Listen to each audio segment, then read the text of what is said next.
वहीं कोलंबिया और वेनेजुएला की सीमा से सटे नाटे डे स्टैंडर्ड प्रांत में बुधवार को एक भीषण विमान हादसा हुआ, जिसमें सेटिना एयरलाइन का एक व्यावसायिक विमान दुर्घटनाग्रस्त हो गया। इस दर्दनाक हादसे में विमान में सवार सभी 15 लोगों की मृत्यु हो गई। ये दुर्घटना टेक ऑफ के कुछ ही मिनटों बाद हुई, जब विमान कुकुटा शहर से उड़ान भरकर ओकाना की ओर जा रहा था। अचानक हुई इस घटना ने पूरे इलाके में शोक और चिंता का माहौल पैदा कर दिया।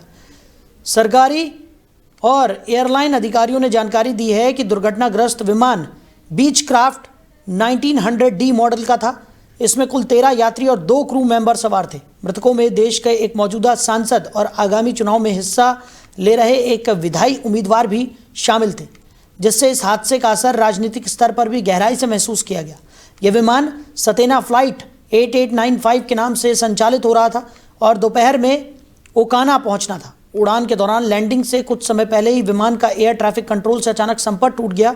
काफ़ी देर तक संपर्क बहाल न होने पर प्रशासन ने तत्काल खोज और बचाव अभियान शुरू किया। बाद में जब विमान का मलबा एक पहाड़ी और दुर्गम इलाके में मिला, तब अधिकारियों ने पुष्टि की कि विमान में मौजूद सभी लोग अपनी जान गंवा चुके हैं। इस हादसे में कोलंबिया की चैम्बर ऑफ डेप्यूटीज के सदस्य डियोजेनेस क्विंटेरो और चुनावी उम्मीदवार कार्लोस साल्सेडो की भी मौत हो गई। दोनों अपने अपने राजनीतिक दलों की टीम के साथ यात्रा कर रहे थे। घटना की खबर सामने आते ही राजनीतिक और सामाजिक हलकों में गहरा शोक फैल गया। स्थानीय विधायक विल्मर कैरिलो ने इसे बेहद दुखद घटना बताया और लोगों से संयम बनाए रखने की अपील की। उन्होंने कहा कि शुरुआती राहत कार्य अब शवों को निकालने और उनकी पहचान करने की प्रक्रिया में बदल चुका है। दुर्घटना स्थल वेनेजुएला की सीमा के पास एक दूर दराज और पहाड़ी क्षेत्र में स्थित है, जहां घना जंगल और बदलता मौसम बचाव कार्य में बड़ी बाधा बना। अधिकारियों के अनुसार कठिन भौगोलिक परिस्थितियों के कारण मलबे तक पहुंचने में काफ़ी समय लगा। फिलहाल हादसे के कारणों को लेकर कोई आधिकारिक बयान जारी नहीं किया गया है, लेकिन संबंधित एजेंसियां मामले की गहन जांच में जुटी हुई है।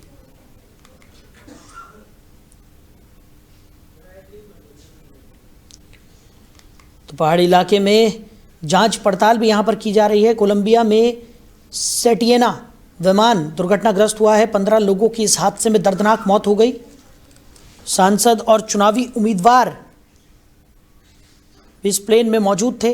पहाड़ी इलाके में अब जांच पड़ताल की जा रही है और पता लगाने की कोशिश की जा रही है कि आखिर दुर्घटना की वजह क्या थी। तो इस विमान हादसे में 15 लोगों की दर्दनाक मौत हो गई है। बताया जा रहा है कि 13 सवार और 2 क्रू मेंबर इस विमान में सवार थे। कुल मिलाकर 15 लोगों की मौत इस हादसे में हो गई। कोलंबिया में सेटिना विमान हादसे का शिकार हुआ। बताया जा रहा है कि अब इन कारणों का पता लगाने की कोशिश की जा रही है कि आखिर क्या वजह रही कि ये प्लेन इस तरीके से दुर्घटनाग्रस्त हो गया।